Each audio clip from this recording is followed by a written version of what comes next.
China is an overwhelming country, the third largest nation in the world after Russia and Canada, and home to 1.2 billion people, almost 1/5 of the world's population.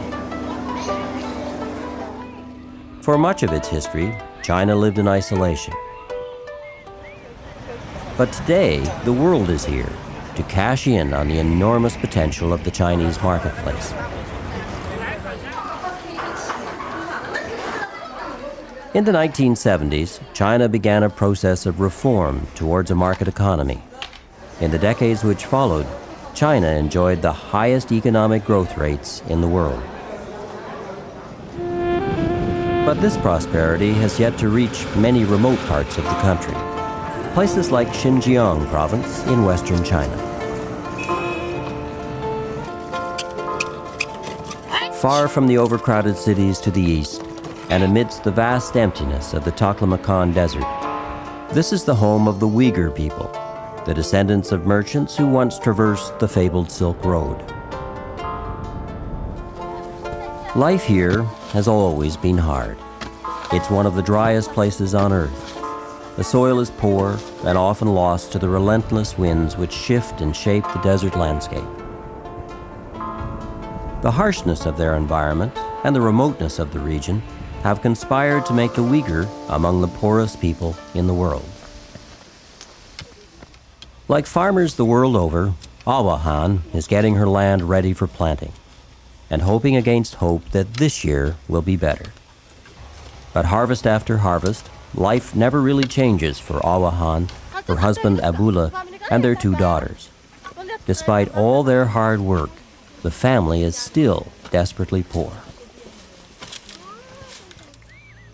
Awahan and Abula are subsistence farmers. They grow wheat, corn, and cotton on the small plots of land they farm.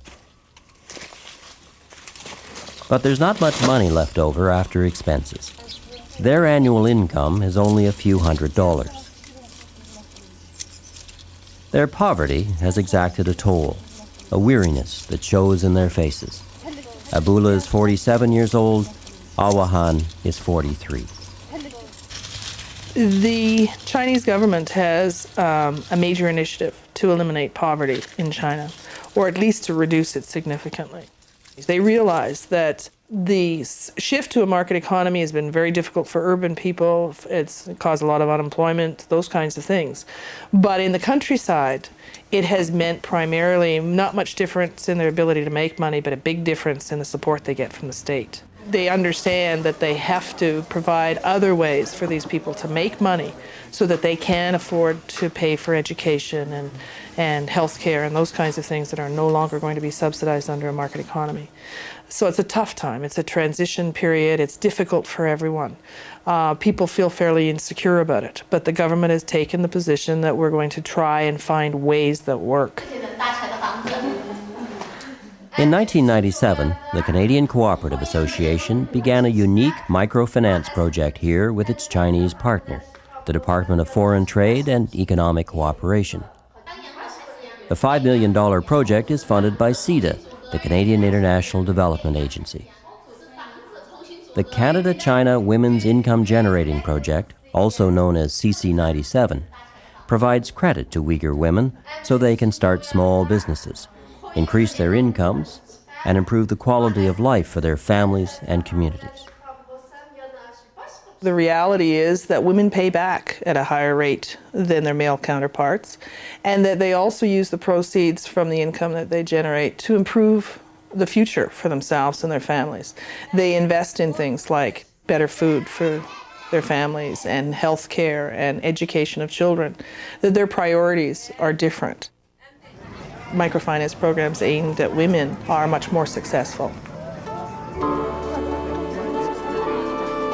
Awahan is a member of a small group of women who are working together to develop their businesses. In order to receive their first loan, they must save 1/10 of what they borrow. Their modest savings will grow. These savings and interest from loans to each other create a community development fund. In just 7.5 years, the fund will be self-sufficient. It's the beginning of a credit union that will serve as an independent source of funds for these poor villagers. To receive her loan, Awa Han must also research her business, develop a business plan, and keep records of expenses, work that can be difficult for a woman with limited education. But training is helping Awa Han to succeed in her business. And since each group member must guarantee the loans of the others, there's a collective will to have everyone do well. Awa Han will also need the support of her husband if her business is to succeed. This is a Muslim society where traditionally men leave the care of children and homes to their wives. Women are involved in income generation project, and they do housework, they do field work, and then on top of this too, they do also the income generation. Men who are a bit free, if they can help the women in this activity, so the women's burden will be reduced. So the men have to also learn how to do some housework and help the women in the project. So that is what we are trying to achieve through these training sessions. Mutton is a mainstay of the Uyghur diet, so the demand for sheep is steady. And during religious holidays like Ramadan or Spring Festival, the demand and price for sheep increases. This is the basis of Awa Han's business. She buys lambs and fattens them for market.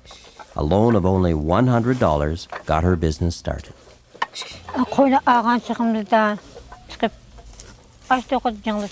The sheep weigh 21 kilos when we buy them. After the fattening, and by the time we're ready to sell them, they will weigh 40 to 50 kilos. We spend about 60 to 65 days to fatten the sheep. Then, they are taken to market. 3 sheep can be sold for about $140 Canadian. Until a few months ago, Awa Han didn't know anything about raising sheep. She couldn't afford to buy them. But now the family's future rests on this small flock. Before joining the project, my abilities to raise sheep or to do business was very low. I didn't know how to do it. After joining the project, my standard has been raised to another level. I'm trying to be rich.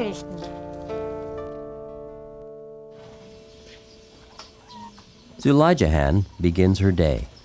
Like the other women in her village, the hours will be consumed by many chores, looking after the animals, household duties, and caring for her 4 children. For years, this work kept Zulaijahan busy at home, isolated from others, and poor. Heşnim yok bir öykügen biz ahutun. Yalnız yakigana. Heşimimiz yoktu oynan şey. Bir yotkan bir köpen beynimin ayan. Before, we had nothing. Only one quilt for the bed. We were poor.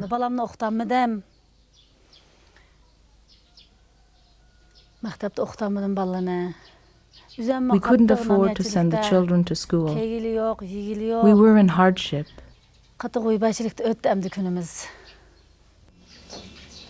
But Zulaijahan had a talent and the idea for a business, making traditional Uyghur carpets. Zulaijahan got the money she needed to buy a loom and to start her business through a loan from the Canada-China Women's Income Generating Project.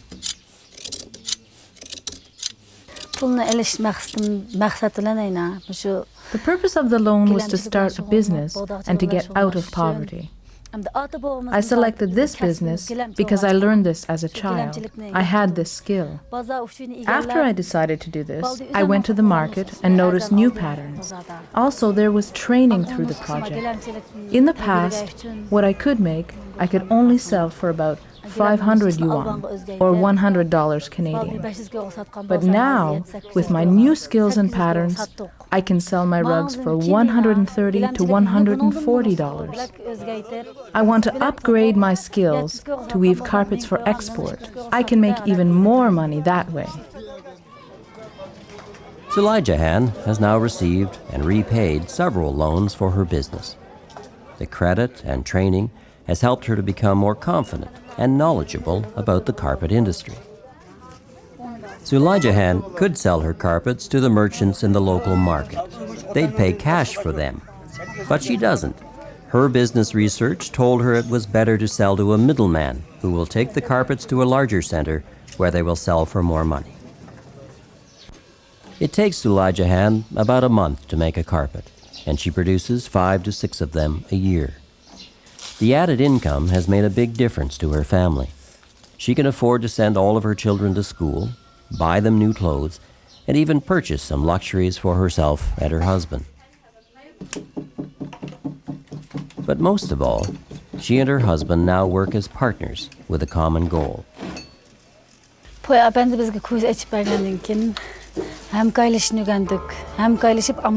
the training, we learn the importance of helping each other. It's important, not only in a family, but in a group.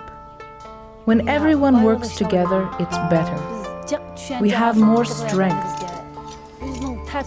My husband has learned this. He didn't care about housework or about me before. But now he respects me, and we are determined to start a better life.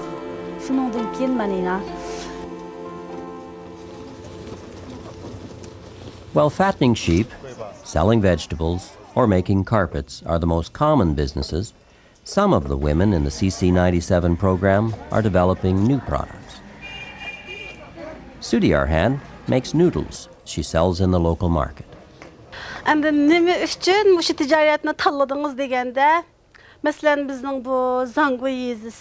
Most of the people in our village don't know about this business.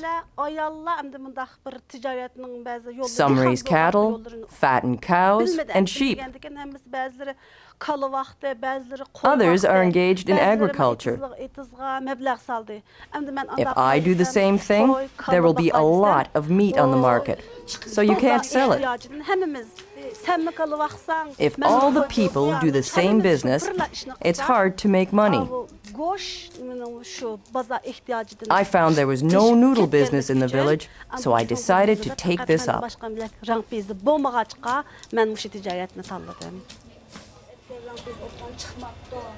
Sudiarhan's business was driven by adversity. When her husband was diagnosed with cancer, the medical treatments to save his life wiped out all their savings and put the family heavily in debt. I earned my money before. Then I lost it. So for 2 years I was depressed, and for 2 years I did nothing. Then I was told about this program. In October I got the loan. And in order to look after my husband and children, I decided to be the former Sudiarhan, to be once again myself. I wanted to be the Sudiarhan of the past. Sudiarhan traveled to Kashgar to learn how to make the noodles. The cost and the trouble of the journey have paid off. Within a few months, she will be out of debt.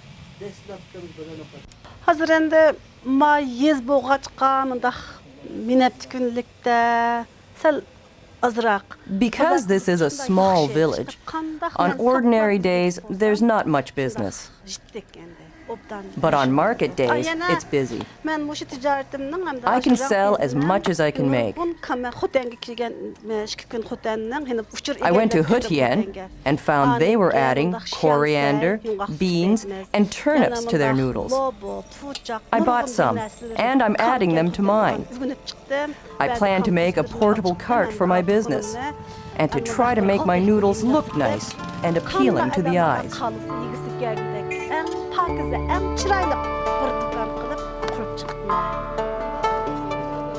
Through her business, Sudiarhan has regained her confidence and self-respect. She is once again her old self.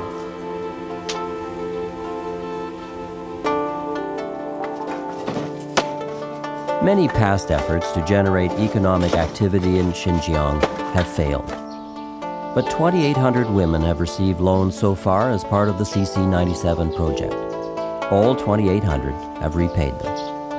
And by the time the project ends, over 7,000 women will have received credit, training, and support to start their businesses. The project builds upon the Canadian experience in establishing credit unions and cooperatives, adapted to meet the needs of others in this distant place This model of community economic development encourages women to become agents of change in their communities. The creation of a development fund managed at the village level, the establishment of member-owned and democratic credit unions, and provides training and support. Most of all, the project creates a sustainable source of credit for the poor based on savings and mutual guarantees for loans. The women have been so successful, the Chinese government has contributed additional funding to expand the program in Xinjiang and to consider adapting it for use elsewhere in China. 从眼前来看，这个项目呢，它的贷款对象是 The difference with this program is those who need the loans receive training to allow them to develop skills before they receive the loan. There's also a savings component. So, over the long term, you can see a sustainability feature built into the project. And when the Canadian project is completed, village centers, with their access to savings, can function as a village bank to continue the project. So we see this as a long-term, sustainable project. Slowly, the hard work and the collective will of these women is bringing about change in this distant place. Their businesses have dramatically increased family incomes. They can afford to send their children to school. But most of all, they've earned the respect of their husbands and communities. Well, I've seen a dramatic change in the way these women feel about themselves, or the way their families feel about them. It's amazing, the transformation. They're just much more confident. They talk a lot more. They ask a lot of questions. They make demands. I've also seen a major change in the way people treat them, because within the community, they're respected. They're really happy that they're in this program and that they've got improved status in the community. And the people in the community have new respect for them because they're successful. They're doing well. This is a process that's going to change their lives, and that has changed their lives.